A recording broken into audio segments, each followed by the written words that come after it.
Yesterday I went to an Amish house, and there were so many things that were wrong with it.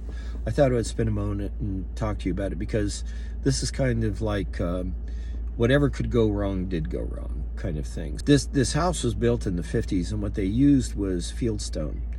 Well, it's really hard to stop water from entering a basement that has a foundation of fieldstone.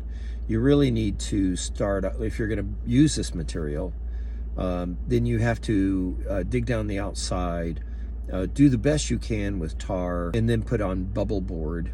I'm sure there's another name for it, but I've always heard people call it bubble board. Just a like 20 mil plastic with these little pooches, and the pooches go against the tar, and then you lay a perforated pipe down, and then you backfill it with about 2 feet of gravel. It's the only thing I can think of for fieldstone prevention of moisture intrusion. So they had that problem, and water was coming in.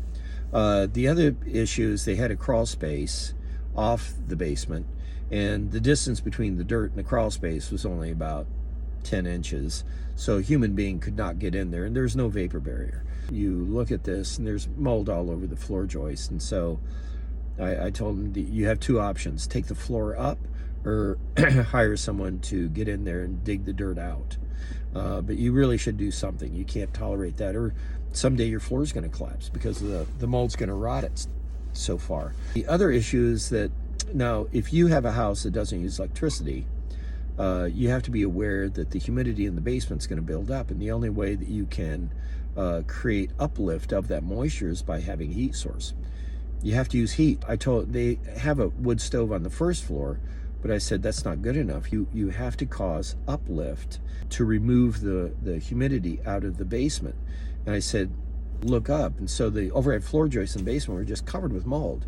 And it's because the humidity can't get out. So that's two stories. And then when we went upstairs, again, they had a steel roof on, and their roofer didn't do anything about ventilation. There was just a collage of failure of considering that water coming in the basement has a requirement to get out of the house.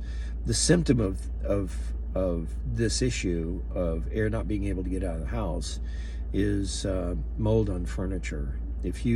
Anytime someone calls me and says, Bob, I've got some mold on my furniture, what do? I go, well, let's make a adventurous trip to your attic, and let's take a look and see what's going on. And lo and behold, they had knee wall construction, a steel roof, knee wall construction. Knee wall wasn't ventilated properly.